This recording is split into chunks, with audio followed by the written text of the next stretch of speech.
Hey guys, it's Keith again, and today I'm back with a Specialized bike video update, and I'm going to talk today about 5 really cool add-ons and things that I've purchased for this bike that make a great bike even better. So let's get started. So my first item, and maybe my favorite, is the Coast flashlight, and then these silicone flashlight straps that you can get on Amazon and all over eBay. And basically this has been the best bike light that I've ever come across. But these straps are a lot better because they're stronger and they last and they don't rot out like rubber bands. And basically, as you can see, it just wraps around. And what's really nice is this light is fully adjustable. And the bonus with this Coast light is it's one of the few high power LED lights that still runs on a straight up a AA battery. There are a lot of these small flashlights that you'll see that run on 3 AAA batteries, and there's like a plug-in module thing that goes in.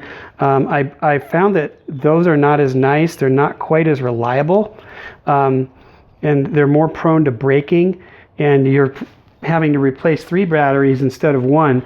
But I'm just pointing out the Coast is a nice quality product, but this would obviously work on any small flashlight. The Coast, it does come in a nice little display box, and as you can see, I've got many of these because I use them for different things. But really a nice product. This is the Coast HP1. So the nice thing about this setup is you can aim this anywhere you want. This light also has the zoom feature, so you can get exactly the right amount of light spot that you want on the road or up ahead. And then of course, if you go in somewhere, you lock your bike up, you don't want your light stolen, you just take this off. This pops right off. It's easy to take on and off. It's small. You can use it for camping or wherever you are. So that is the silicone bike light straps with the Coast HP1 light. The next item is this really cool frame pump, and it's by a company called Lazine, I guess is how you pronounce that. And what's nice about this pump is it supports both Schrader valves, the standard bike valve, and also there's a hose in here that will handle Presta valves. And the bonus with this one is the fact that it has a hose. And so there's 2 different ways here. There we go. So if you've ever used one of these bike pumps, you'll find that the version with the hose is 10 times better than trying to fasten this part of the pump to the tire. And this, as you can see, it's labeled Presta and Schrader. And so I've had to use this a couple times, more out of convenience, not for an emergency. And it does work like any small hand pump. It does take a while to pump the bike up, but I wouldn't want to be without it on a long ride.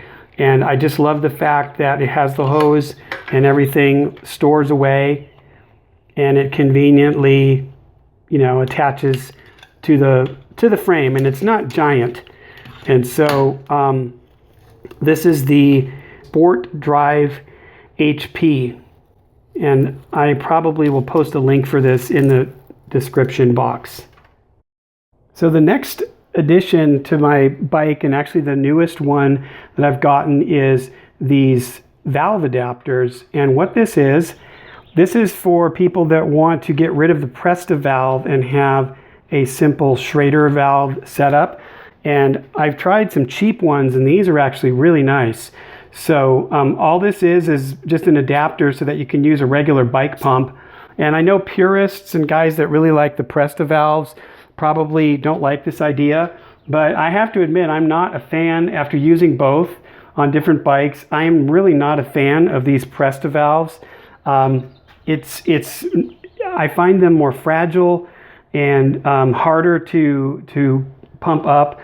I realize they have a purpose and they are designed for the thinner rims, but for me, I'm in a household with other bikes, 3 other bikes, and everybody's got Schrader valves, the standard Schrader valves, and so Not too long ago, I bought a set of these, and I just love these things. I never have a problem with them, and as you're going to see with the pump I'm going to show you, the electric pump, they work just fantastic. So if you love Presta valves, then you don't really need this add-on.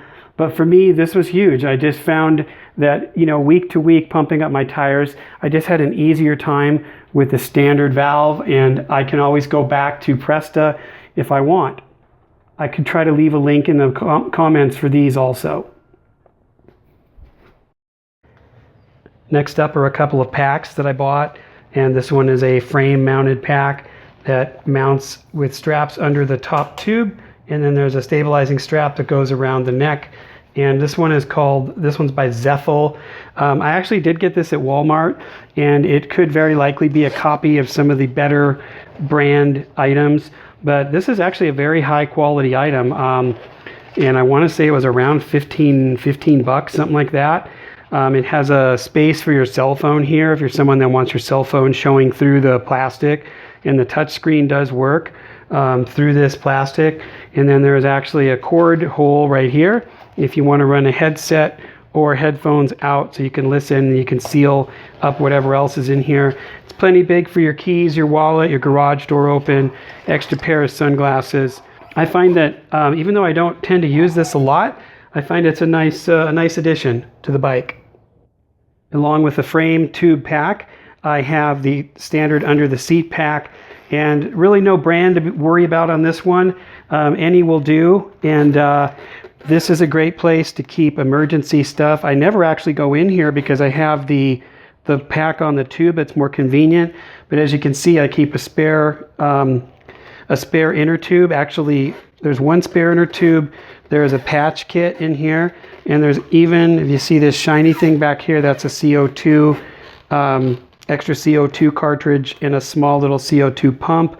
And that's if for some reason the pump that I have on the frame is not with the bike, or I need it for an emergency, or even to help somebody else out that has a flat on the the trails. So there's a lot that surprisingly fits in this little pack. And for me, I don't tend to go in here. It's just an emergency pack if I need a spare tube, and I can pack it really tight, and that way I can just leave it. And then for the stuff that I really want to get into, in and out, I've got the frame tube pack that I already showed you. So the last item I'm going to show you here is technically not an add-on for the bike, but it has been a fantastic asset that I use on my bike all the time. And this is the Ryobi Power Inflator. It's actually meant for a car, but I'm telling you, this thing has been absolutely fantastic for bikes. And especially now that I have the standard valve on here, it has a gauge on it, and it pumps these tires up in seconds. So obviously you want to keep an eye on the gauge and not overdo it. But if you are tired of using regular old hand pumps, ground foot pumps, you're going to find that this makes life so much easier. It's so much faster. And if you've got, more than one person in the household that wants to go for a bike ride, it can take time to pump up 2 or 3 persons' tires. And with this thing, it is literally seconds, and it's very reliable. And I love this product, and it's also great for your cars. And again, not really for bikes, or at least not fundamentally designed for bikes. It does work well on bikes and other tires, and I really wouldn't want to be without it. So I wanted to at least mention one item that didn't make my top list. This is a quality item, and it's not because it was anything wrong with it, but this is a Schwinn 17 function bike computer. I had this on the bike for a while when the bike was new, and it works fine, but it didn't make my top list because I found like it was more of a distraction. I was constantly looking at the display and pressing the buttons and trying to monitor what was going on when I should have just been enjoying the ride and keeping my eyes forward. So if you are looking for a bike computer, this is a decent one that doesn't cost a lot of money. It's probably not the best, but for the price, it's excellent. But for me, I just didn't put it on my favorite list because I ended up taking it off, and it was just less of a distraction. But I may use it again one day, and I thought to mention it because there probably are some people wondering about bike computers. So there's my 5 picks for things that are great add-ons for my Specialized Sirrus bike, or really any bike in this category. So do you have any of these products, or are you using something else that you think should have made the list? If so, please drop a comment below. Maybe we can talk about it. And if I helped you out today, consider liking and subscribing to the channel. Thanks, and we'll see you next time.